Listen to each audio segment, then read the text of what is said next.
You are listening to the Love Unplugged podcast, episode 16. Have you ever wondered if tea is really beneficial for your health? Well, today we're going to learn all about herbs and their benefits. My guest has been a tea lover ever since she was young, and with this passion, she created a business that provides organic tea blends for every need. We're going to chat about her journey to creating her business, what she would do differently knowing what she knows now, her approach to self-care, and so much more. So grab yourself a cup of tea and let's get to it. You are listening to Love Unplugged, a podcast focused on love in all its forms. I'm your host, Jessica Frigon, hopeful romantic and founder of Revue Blanc. I've found that too often love is set aside or taken for granted, and we tend to forget how to care for ourselves and our relationships in the day-to-day chaos. So let's slow down, tune in, and begin our journey of rediscovering love. From honest heart-to-heart conversations with real couples and knowledgeable guests, to deep dive reviews of new products and services that will help you feel beautiful inside and out. If you're looking for relatable advice or wanting to be inspired by real-life love stories, you've come to the right place. Without further ado, let's get to it. So being a huge tea lover myself, I am super excited to have Cassie Field, founder of Woash Wellness, here today. She offers a variety of tea blends for every need, and she's going to share her journey to success, her knowledge of teas and herbs, but also her approach to wellness and self-care. So welcome, Cassie. I am so honored to have you as my guest, and I'm so excited to learn all about your story and your business. But before we start, for those that do not yet know you, I would love for you to share a little bit about who you are. Thank you for having me. I'm so excited to be here. So a little bit about my background. I grew up in the suburbs of Vancouver with a sister and both of my parents, and I moved to the city about 10 years ago. Lived in the city since then, never looked back. I love it so much. I went to a Christian school when I was kindergarten to grade 8, I believe. And then I ended up switching to a public school. And school is never my thing, never my jam. I mean, so many people will say that, especially millennials. But I kind of just got by. So kind of after high school, I just kind of was like doing my gap year. And that's kind of what I wanted to do, and convinced myself and my parents that I wanted to do 1 year off. And in my head, I was like, didn't know when this gap year was going to end. But for my parents, they were like, Kate, you got 1 year to have fun. So I ended up just working in a restaurant and ended up planning a trip with a girlfriend. And we ended up traveling for 4 months to Australia and Thailand.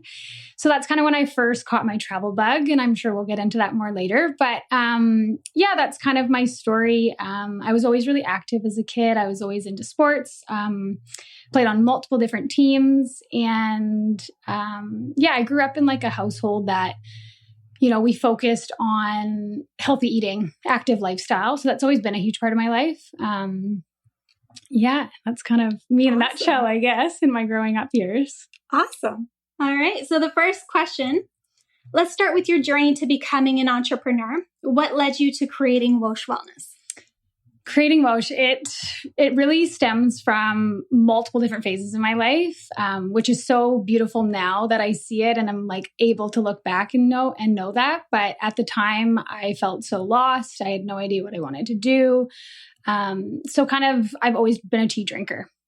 That's always been a thing. My Oma actually got me into it when I was about 10, let alone it was like red rose, like organic, whatever, orange pico, whatever, filled with like so much milk and sugar and like a little bit of tea. But that's like my first initial memory of drinking tea. And it was just such a nice and special time between me and my Oma. And we'd always have it in the mornings and then sometimes after dinner. So that's kind of when I first fell in love with tea. And I've never drank coffee. So I've always been a tea drinker.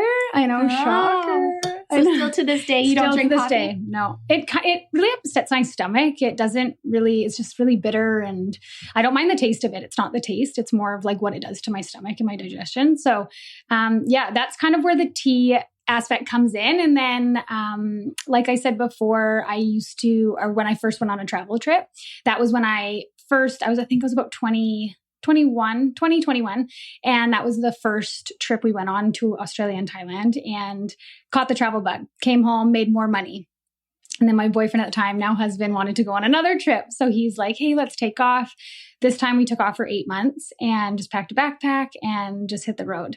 So we went all over Southeast Asia, Fiji, and New Zealand. And during that trip, 8 months is a long time. So you got a lot of free time. So we were we were in Indonesia and we're like, what should we do today? And I ended up finding this tea plantation tour. And I was like, that's kind of cool. I drink tea, like, let's go. So we ended up going to the tea plantation, and I was able to learn from someone who lived there their entire life, worked there. His family was really embedded within this tea production and this facility. And he taught me just kind of like the background of tea and the process and how they use it in ceremonies there, and how they practice with it, and what they use it for medicinal reasons.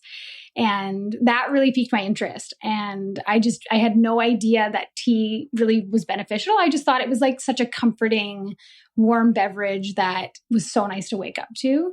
And yeah, I loved, that was such a cool experience, and just kind of into that. And that piqued my interest. And kind of the next big phase, I would say, would be, again, another trip. My husband and I, it was actually our mega moon. So we went away for 6 months after we got married. You go for long trips. Yes. We are like not short-term travelers, like, at all. We're like, if we're going, we're like no work, just like all play. So yeah, we were so fortunate to like have done so many trips like that. And I would love to do another, but I think Woash is going to hold me here for a little bit. But during that trip, we ended up going to Central and South America, and I met a gentleman in Honduras. And he was kind of the last piece of the puzzle.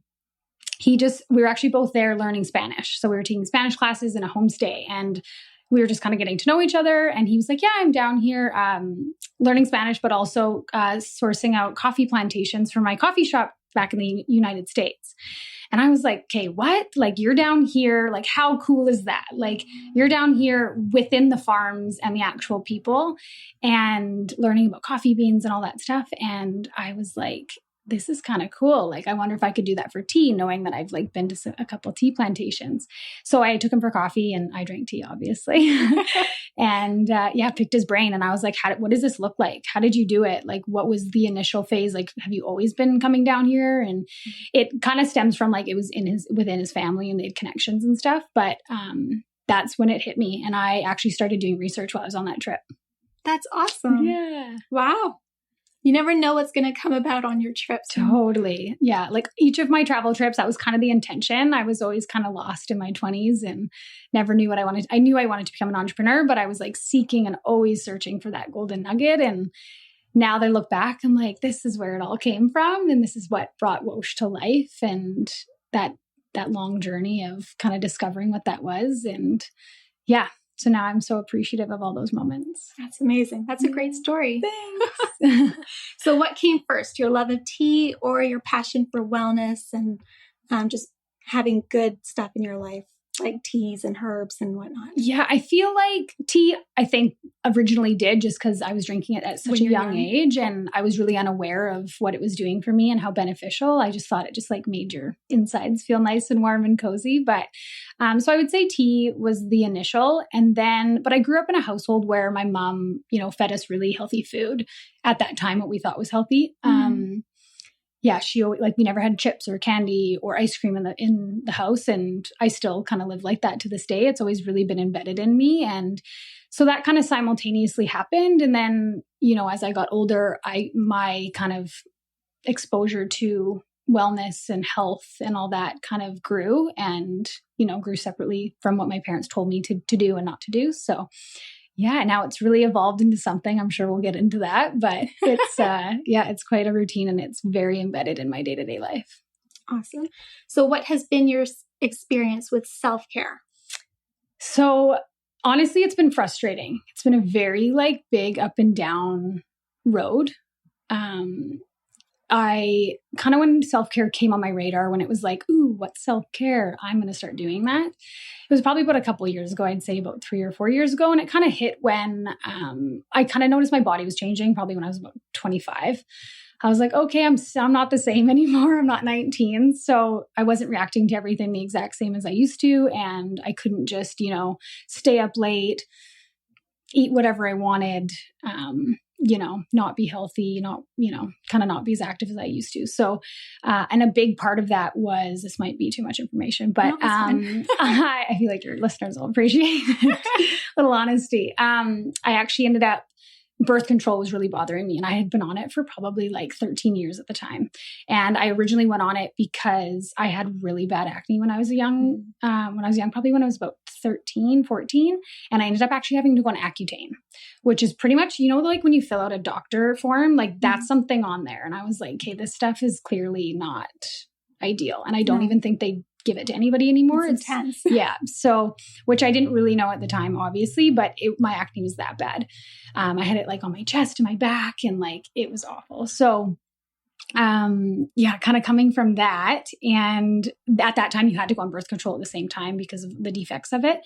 And I went on birth control for so long, and then I decided to go off of it. I noticed that what it was doing to me, and I just kind of hit a point where it was like lowering my sex drive and my mood swings and my mood changes, and it was just like not affecting me in a positive way. And I ended up seeing my doctor, and she advised me to go off of it. So I said, okay, I'm doing it. And I've like never looked back. That was probably 5 years ago now. And initially, right after I went off of it, my skin flared up again, like really, really bad. My mood swings, my periods got really bad. My cramps got bad. Like everything just went to the ultimate extreme. And I was like, wow, this is like mind blowing what like a drug like that can like imbalance your hormones so much. So that was kind of my first initial thing where I really saw my body react to something. And then since then, it's always kind of been on my radar. Like, what am I putting in my body? What am I putting on my body? So that's kind of where it stems from. And yeah, it's been a very up and down road. I was really frustrated because it's been such a big fad. Mm-hmm. And it's like, if you're doing self-care, you need to be doing this. And people are putting out like the hottest new product or the newest phase or kind of practice, whatever that may be or look like. Just, kind of whatever people can sell these days. Mm-hmm. And I ended up trying to do everything and getting everything, spending money, time, effort. And I was like, is this actually really doing anything for me? And you feel like you're doing self-care. You're like, oh, I'm having a bath with, some really good Epsom salts. And sure, it makes you feel good. And I'm not downplaying that. But it got to a point where I was so frustrated with what I specifically needed. And that's really at the root of Woash as well, is that it's really not about what everyone else is doing. It's really about what you and your body needs. So now I live a practice of really being intuitive about it. And so my self-care changes daily.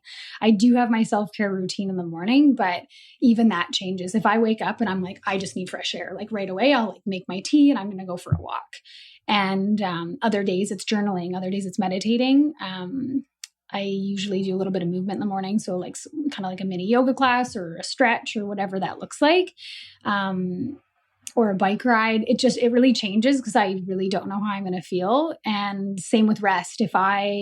Especially around my cycle or that, like I kind of go along that as well. And sometimes I'm like, I just need 3 days of rest and I'm not going to go to yoga. I'm not going to go work out. I'm not going to go for a run, whatever that looks like. Mm-hmm. So that's kind of where I'm at right now, but that's kind of my journey with it. So it was a very frustrating ride, and I really had to let go and learn to let go and be okay with like what I wanted in that day was what is meant for my body specifically. I love that journey because I had the issue with the pills as well. Mm-hmm. So I was on the birth control pills, and I remember having an episode where like I got really, really sick, and I knew it was due to that because I wasn't taking anything else. Everything else was okay. I wasn't having any eating issues or, food allergies or anything like that. And the moment I got off of it, totally fine. My moods were more stable. Totally. Okay. I had some acne and stuff because obviously that pill helps. Yes, of course. But you need to solve the root of that acne. Totally. Right? You don't mask it with a pill. And that's totally what it does when you're just younger. Masking the issue. Right. And I always grew up in a household that kind of pushed more like healthy foods and everything was organic. We didn't have treats in the house and stuff like that. So I was kind of always on that train as well. So knowing that, you have to nourish your body and you can't, mask it with prescription drugs. And, unless it's like a serious issue or you need antibiotics or you have a condition that requires it, always go the natural remedy route because you have to heal the source, right? You have to deal with the root of the issue versus 100%. Just masking it. 100%. Yeah. Like it's such it's a big conversation now, modern medicine to, herbal or traditional medicine. And that's where I'm leaning. And, that's kind of what I see for the future of me and my family and everything is, I turn to for my period and cramps and everything, I turn to herbs. And it's such a big change and it's a lifestyle change. It's a lot and it's a lot of work and a mindset and everything. But yeah, it feels so good. I can't even express that anymore. It just feels so good when you're just like putting something naturally in your body and you see something change or fix itself because your body's so powerful. So have you ever struggled with finding a balance in life running a successful business? Yes, majorly. That kind of goes into how, the frustration of a self-care routine and everything. And I'm in a big letting go phase. I'm just like along for the ride. And that's where I feel like I'm at. And Jessica just drinking tea. Jessica just took a sip of the tea and just made such a like loving face. It was awesome. We're drinking Digest, by the way. It's very good. Definitely go try it out. Oh, I love this tea. Okay, go on. Sorry, where was I? Oh yeah. So kind of the balance between running a business and self-care and life and social life, it's an ongoing balance and you really gotta, or I have to kind of take it or leave it. But I've really found that whatever I'm prioritizing at this moment, and right now that's my business. And of course my social life is going to sacrifice for that.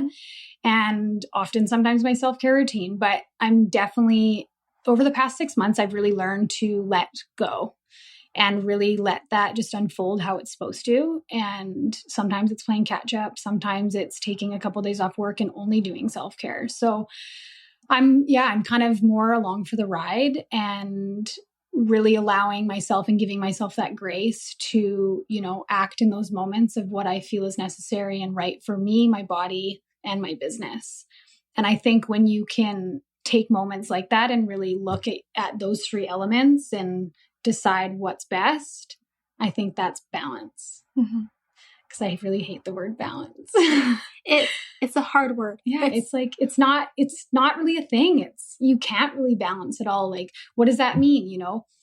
Like an hour, 2 hours in the morning is self-care, whatever, 8 hours of work or however many hours you work, and then and then a little bit of a social event, and then another self-care routine. Like, life doesn't function like that. I'm putting out fires left, right, and center in my business and things happen or a batch of orders come in or just like a chaos week happens or a new project just goes into fruition or I'm really run down and feeling, really tired. And it's just like, hey, you know what? That entire batch of emails needs to wait till tomorrow. So yeah, I think it's more reading and being more intuitive about where you're at in that moment rather than what's this entire week or month going to look like. Yeah. I love that. You have to be aware of what you need. And I get it completely, having all these things going on and trying to start a business and whatnot. It's a lot of work and you kind of have to make your priorities of this is what I'm focusing on. Everything else kind of drops off the plate until you actually have time for it. And sometimes, you do have to take a day or two and be okay with the fact that you need to do that for yourself. For sure. 100%. It's definitely hard when you're starting a business, you're wanting to like go full throttle, put 150% in. And then when you like need to take that time away for yourself, which you should be doing, because if you're not capable of, doing anything because you're so burnt out, what good are you going to be to your business? But then you feel such guilt. Right? You're like, I should be answering emails. I should be doing Instagram posts. I should be doing Instagram stories.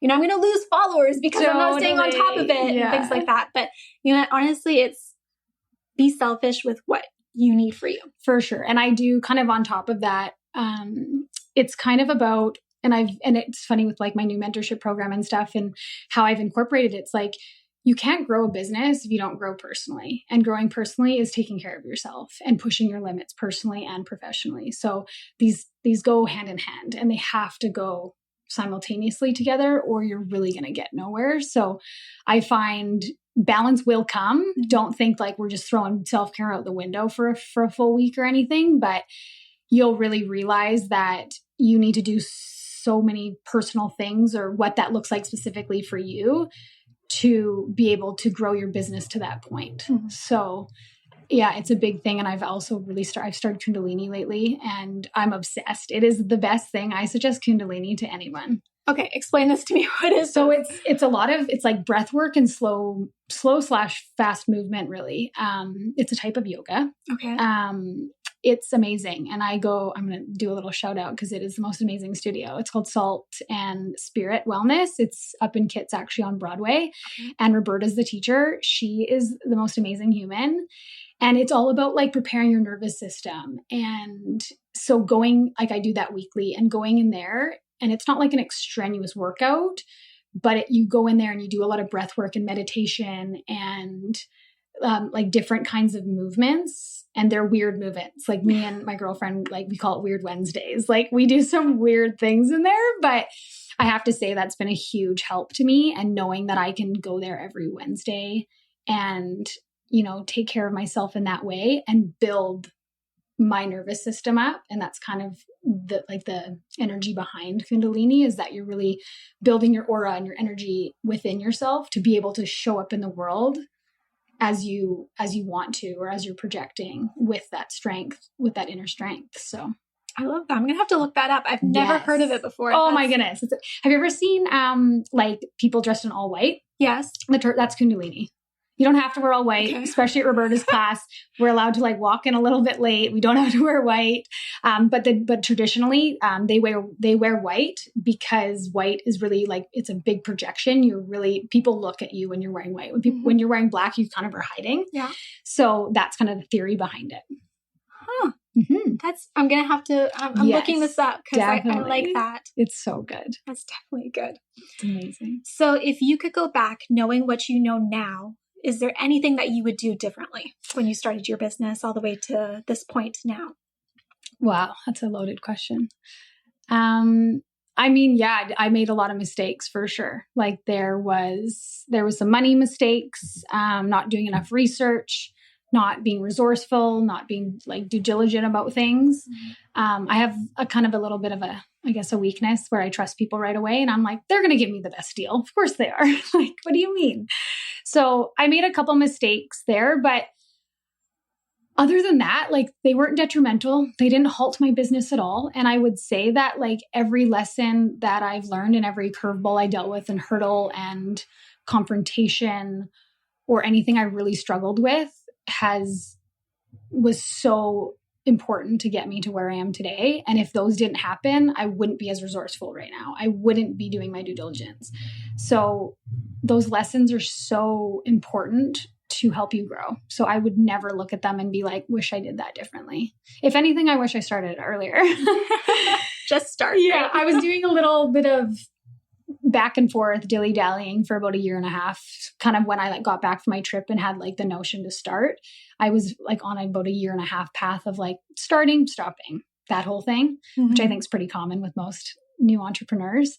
Trying to gain that momentum is really hard. So now that when I finally did it, I was like, you really learn like what you're capable of, and nobody would really have known. Like inside, I knew I was like, I'm going to do it.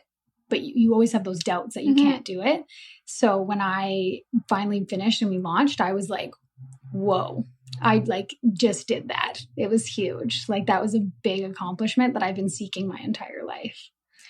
I really like that you kind of self-reflected, because a lot of the time entrepreneurs are so focused on the next goal and, the next path that they need to take, that they don't take the time to reflect on what they've achieved. Totally. And how far they've come. Because starting a business is not easy. No. It's a lot of work.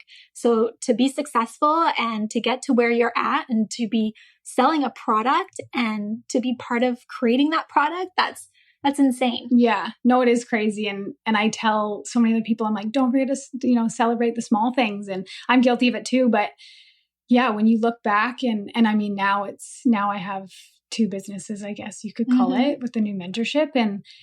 And we were kind of talking about this before where, we're always on to the next thing. And I'm just like, what's next? And, I've conquered that. I've launched a business and it's successful. But that it happens so organically. And I think when you appreciate and you give gratitude to what you've done so far, and you can take those lessons learned and those mistakes and everything and put them into action, into work. And it just like happened organically that this new aspect of my business just formed. And I think that's the magic of when you kind of let go and appreciate and give gratitude for where you're at. Do you have any final tips for entrepreneurs starting a business? Because I know we've talked about a lot, but anything else that kind of jumps out at you that they would benefit from? Yeah. I would say find a community. That was the most crucial part to me starting a business. So before I wanted to start a business, it was kind of in that year and a half where I was back and forth, starting, stopping. And I didn't really have a lot of entrepreneurs around me, and that nobody can relate to you. Nobody gets you. Nobody understands you. No one to talk to about it. It's so hard. And entrepreneurship's so lonely. It's so lonely owning a business by yourself. So that was what I initially did. I was like, I need to surround myself with people I want to be.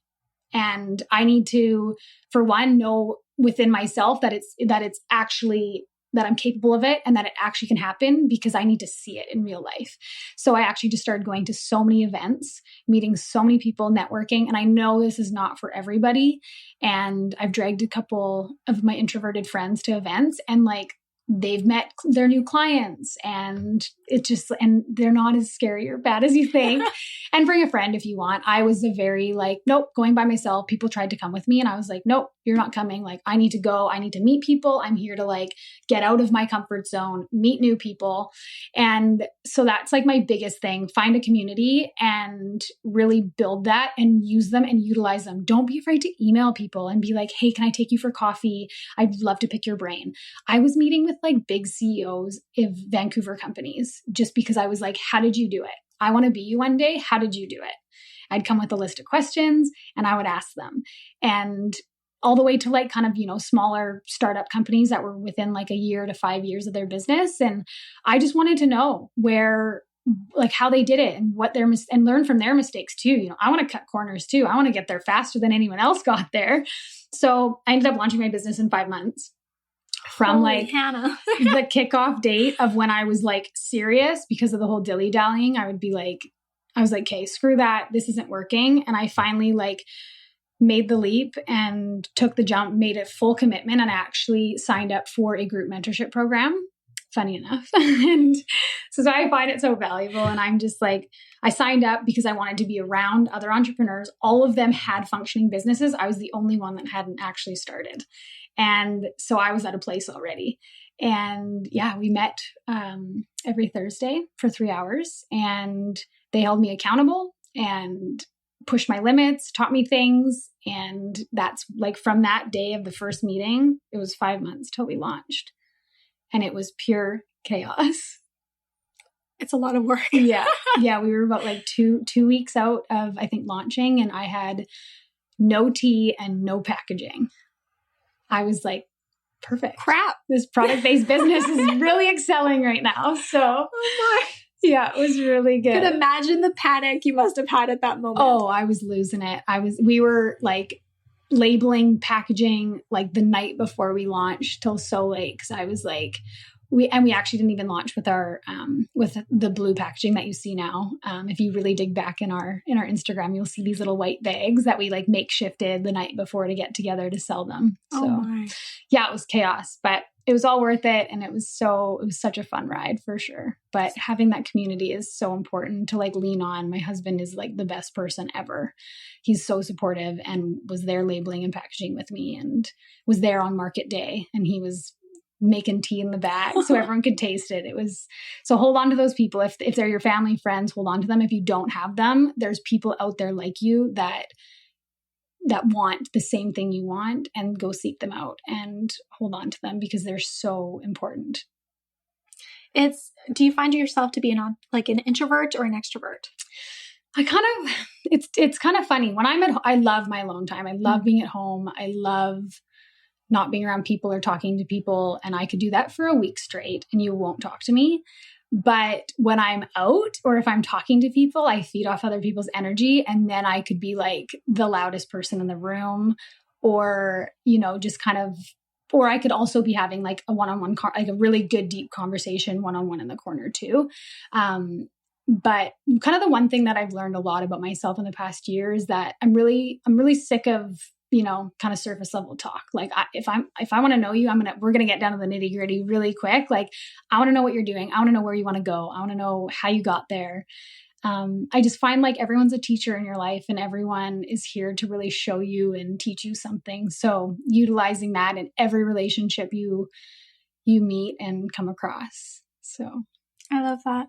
I think it's so important to meet people. Mm-hmm. So I had a podcast episode with Danielle from the Business Babes Collective. That's the mentorship I signed up for. Oh, okay. There you go. So Danielle, that's a great community. She's Fan City Business Babes, great community for great sure. Community. Danielle is amazing and so supportive. Exactly. And we were talking about, reach out to people. It can be super terrifying because for some reason we kind of put everybody on this like pedestal and they're going to say no, or like, maybe they're too big to even want to talk to us and things like that. But people are just people. People want to help you. And they're goodness. So supportive and they're going to say yes. Totally. I've never gotten a no. Totally. Right. So I think it's important to like push yourself out of your comfort zone, make it a pact with yourself that every week or every 2 weeks or maybe once a month, if it's too much, to reach out to somebody you don't know, go out for coffee, have a phone call if needed, because maybe they don't have a lot of time in their life to actually take time away. I will say that. I love that you said that. Because a lot of people reach out, obviously, it's like, of course I'll jump on a phone call with you. Coffee, that's a lot. Like it, and I will do it 100% for some people, but it does take a lot of time. Mm-hmm. So even the littlest thing, hey, can I actually shoot you an email with like a couple questions that you can answer? Or, hey, yeah, can we jump on a 10-minute phone call? Like it's so simple. Make it easy for that person so that they don't feel like they can't say no. Exactly. And people want to help. Give them a quickie little compliment. They'll love you forever. Exactly. And you'll build a relationship. And that is so important. I went to BCIT. If anyone knows what BCIT is like, it is that is what's drilled into our minds. Networking is key to success. And I do value it a lot. I think the amount of resources that I've even pulled from years ago, like my GMs of my restaurant jobs when I was like 19, that are now restaurant consultants, are contacting me wanting to carry my tea. Like, it's just like I'm pulling contacts out of places you'd never even think. And so every person is so important. So keep at it. I love that. Yeah. So what is your favorite tea? That's a hard one. Everyone always asks me that. And it really depends on my mood and the day and how I'm feeling. Totally. So I honestly I can tell you that pick me up was my favorite in the morning. Okay.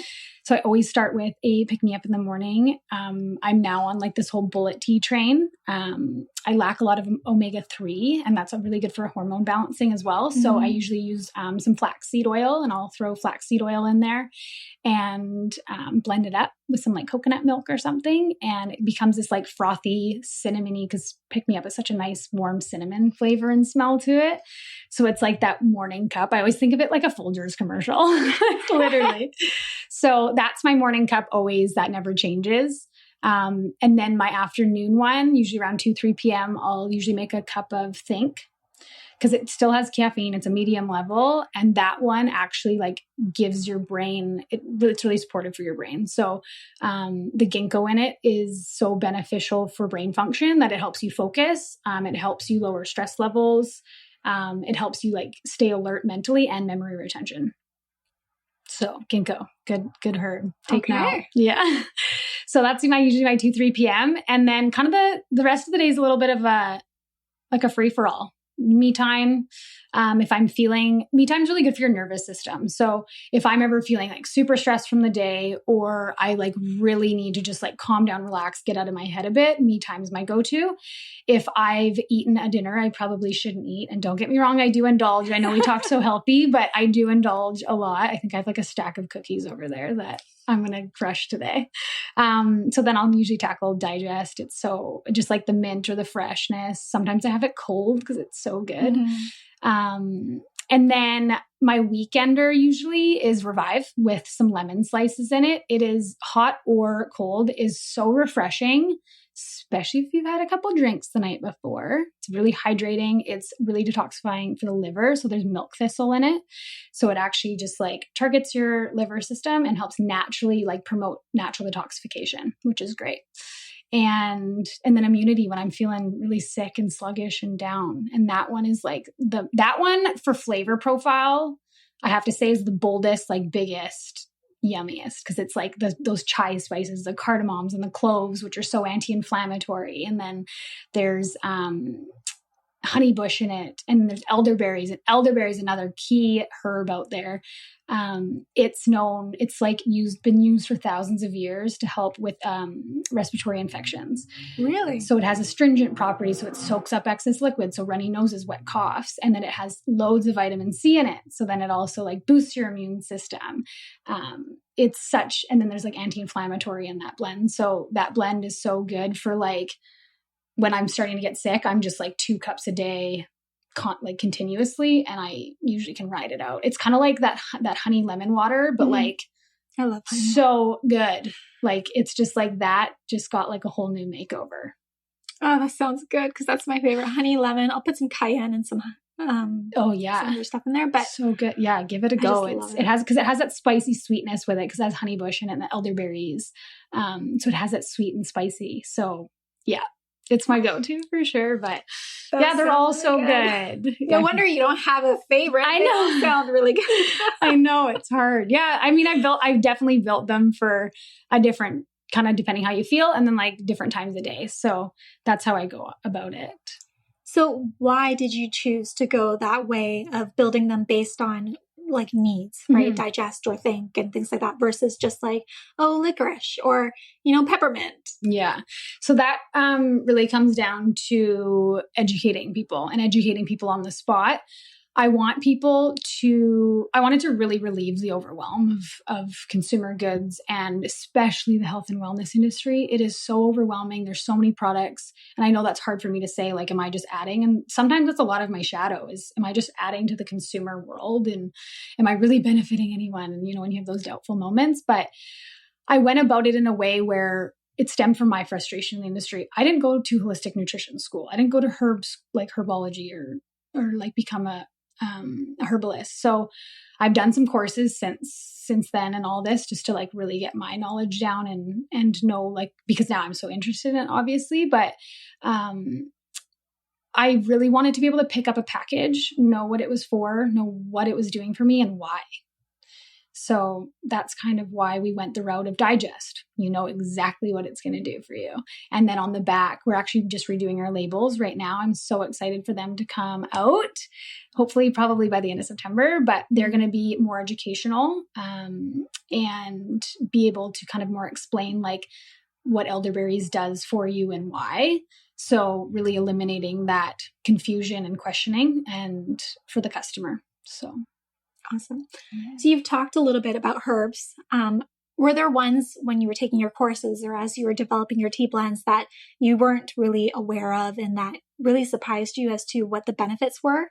Oh my, they're every day. I'm like, every day I learn something new and I'm like playing with a new herb.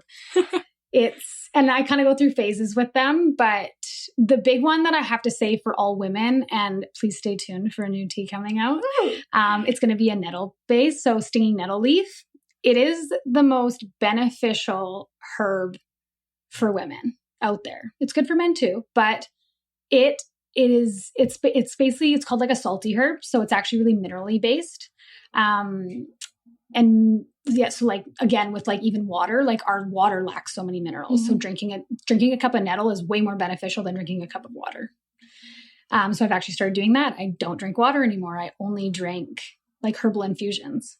So, and I've never felt so good in my life. I have to say, if you choosing the right herbs, some herbs can be dehydrating a little bit to a degree, but if you stick to pretty much safe herbs, and I say nettle is a safe herb, and it is so good for women's health. It's so good. It's good for iron levels, for balancing your blood sugar. Oh boy, I need that. Yes, it is. It's such a beautiful leaf and has endless benefits. Helps like your nails grow strong, your hair grow long, like just like the most nourishing herb you could find. So that's like a herb that I put on a pedestal. That one and elderberries, those two shocked me. When I started drinking them, I was like, whoa, this is life-changing. Actually, there's two more that popped in my head.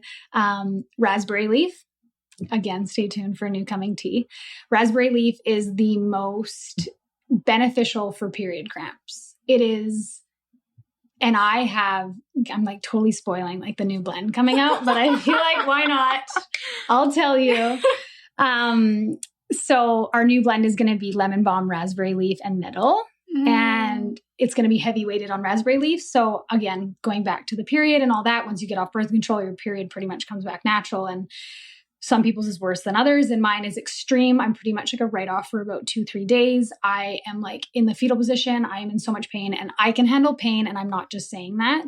This pain is about like an 8 or a 9 out of 10. So, and again, so I pretty much before I would take clockwork with Midol and ibuprofen, and I would every 4 hours, I'd be taking 2 of each. It was that bad. So I could just function. And I finally, when I did one of the herbal courses and I found this out, and I was like, okay, done, through the Midol, ibuprofen out the window. And now basically about 2 or 1 day before my period, I make like a really big jug of the raspberry leaf and the nettle and lemon balm. And I steep it for about 4 hours, and I keep it in the fridge, and I just sip on it for the first 2 days of my period, and I am good to go. Seriously? Yeah. I have never, that's when I was like, okay, herbs work. So you see, you don't need the prescriptions or the over-the-counters. You can do this the natural way, and it works. It works. And like, that's because you're kind of like, is that leaf really going to do that? And that's how I used to think. And it's mind-blowing. It's actually crazy. And then my last one that I would really suggest would be hibiscus for skin. Hibiscus is so beneficial for skin. It has like vitamin A and vitamin C in it. And you can make it into a powder, mix it with a little bit of honey, and put it on your face. If you want it, it'll make you like glowy and so great. That's the thing with herbs too. You can play with them. Like think of any sort of situation where you add water or like nettle, sprinkle it on your salad. You can eat it totally. And like the taste of it's pretty mild. So it's not going to overtake your salad by any means. Me time, like our calming blend, I will make a big pot and I'll dump it in a bath. So then like your largest organ, your skin is just soaking up all the benefits of this calming herb. So yeah, it's just so crazy. Wow. Yeah. And like you've really immersed yourself. Yes. That's insane. And I love doing like new weird, like, so now I'm just doing herbal infusions all day. So like the nettle and the lemon balm. Lemon balm's really good. Probably the best herb for bloating. Really good for bloating. So that's kind of the period tea in a nutshell. So it's like bloat, iron levels for the blood loss. And then so many like hormone balancing, blood sugar, and then the raspberry leaf for pain for the cramps. So when is this coming out? I know, I'm like, I have it, but I'm not 100% sure. It's going to be this fall / like early winter. It'll be here before Christmas, but I'm not 100% sure because I have some other plans that I wanted to execute before that. So all right. We will see. All right. I'll wait. I know. I'm like, everyone's like, can we not wait? I'm like, I guess I could put it out. So we'll see. But yeah, it's so beneficial. Okay. So you've put out some names of your teas. So there's Digest, there's Me Time. Mm-hmm. Can you just name all your teas? Yeah, definitely. So I'll name the non-caffeinated ones. Okay. So we have 6 blends in total at the moment. So Me Time, that one's more of your calm your mind, lower your stress levels, anxiety, all the herbs in there that we strategically chose them to really lower stress levels, help your nervous system. And some of them are really well known and used for anxiety and depression. The next one would be Digest. So the one we're sipping on. So that's the mint base. So this one's actually a really good layered blend. There's quite a few herbs in it. It's a mint base. So you're going to get that mint flavor for sure, but we balanced it with a lot of bitter herbs. So bitter herbs, as much as people are like, ew, does it taste like that? But bitter herbs are so good for your digestion. It actually kickstarts your digestion. So if you drink Digest before a meal, you're actually going to kickstart your digestion. You're going to start salivating. Your liver is going to start producing bile. Your stomach's going to start contracting, and it's going to be ready for the meal you're about to eat. And then there's also a beautiful ingredient in it called marshmallow root. And that puts a coating layer along your stomach lining to help protect it from any sort of food. So if you have intolerances or stuff like that, really beneficial to drink before a meal. This tea is good. There's no honey in this, and it's so good. Yeah, it's so good. And then this one too, so good for bloating. So drinking it after a meal. And then the next one would be immunity. So that one is, again, your sickness, full of vitamin C, minerals, antioxidants, anti-inflammatory, astringent properties to help soak up any sort of wet coughs, runny nose, that kind of thing. And that one's really good flavor profile, so spicy sweet. And then the next one would be Think, which is actually a quite mild tea, but it's so beautiful. And I feel like it gets so underrated, but it's funny, whenever I get people to try it, that's the tea they buy. It's such a beautiful blend. It actually is a milk oolong with no dairy. There's no dairy in it. All of our teas are non-dairy, vegan-friendly, gluten-free, no sugar, no sweetener, and no flavorings. So they are straight up herbs, which are they organic? Beautiful. And they're certified organic. Ooh, yes. You really went high quality. Yeah. So we went full on with everything. So that's what makes them all so beautiful and so beneficial. So we don't have anything kind of obstructing that. But yeah, the milk oolong in the Think blend is really good for, that one's also really good for like mental alertness and memory retention. So it gives off this kind of milky, creamy, smooth taste a little bit. And then we did like lemongrass, and we did rose hips for a little bitter touch, and then the ginkgo. So yeah, just kind of creamy, smooth. It kind of tastes like there's a splash of milk in it, so it's kind of got that like comforting, creamy taste, but there's no milk in it. So it's a beautiful, cool. Beautiful blend. And then Revive would be the next one, which is like Essentia green tea, ginger, milk thistle. That one's really good for your liver and, kind of natural detoxification. It's really good for like mental function. We put ginkgo in there. It's kind of like if you did have drinks, that's going to be your like go-to drink in the morning to kind of get your body and your physical function and your mental function, and then your liver starting to, process normally again. So really nice blend. Again, I suggest adding a little lemon wedge in there. It makes so good. And then the last one's Pick Me Up, and that one's full on. It's all about stimulation in that one. It uses a green yerba mate, which is a very high caffeinated tea. It's a green tea. And that one is great because for any coffee drinkers that want to get off coffee, or if you want to get off that second cup, it is like equivalent to a cup of coffee. That's how high the caffeine is in it. Mm-hmm. And it has a really good quick release to it. So it's going to jolt you just like coffee does. And then we put matcha powder in it as well. And matcha is really good for elongating energy levels. And then we did like goji berries, cinnamon, citrus peels, all really kind of like stimulating and invigorating herbs and spices, and so good for the taste buds too. So sounds good. Yeah. So which one is your most popular tea? I'd say that's hard. It is hard. I find some people are like, this is my go-to. And I love learning that about kind of people's different choices. But I'd say Me Time for the sake of the name too. Everyone can use it. I feel like it really resonates with people, and it's such a beautiful taste. It has like a Krishna Tulsi base, which is like a holy basil plant. I don't know how nerdy your listeners are with plants, but that one's probably a good go-to. And then for caffeinated, I would say Pick Me Up, because if you're going to go caffeine, you're going to go Pick Me Up for sure. Gotcha. So we talked about this new tea blend that you have. Is it the one, or there's two? There is two that I've made. The other one, I don't know when that one's coming out. So, and I can't really talk about that one, but it's basically a period tea. It is called Period. We are no fuss around here. Right, it's straight up what it's for. So you're not going to get confused. No, that one is for your period. So I'm so excited to launch that one. I guess send me a DM if you really, really want it, and maybe I'll see how many I get, and then maybe we'll launch it sooner than I thought, but I'm aiming for probably, fall, winter. Okay, perfect. So I want to know about this name, Woash. Mm-hmm. It's not a usual name. No. So how did you pick this name? How did you brainstorm it? Where does it come from? Does it have a meaning? Yes, it definitely has a story behind it. So it is made up. Okay. It is not a real word at all. That's why nobody can say it right. If you go to our website, and I think it's on our Instagram too, we made a video, a very funny video actually, of how people say it wrong. It kills me. So I think that lives on our Instagram and our website. But basically it was, I want to say we were probably about 3 months away from launching our business.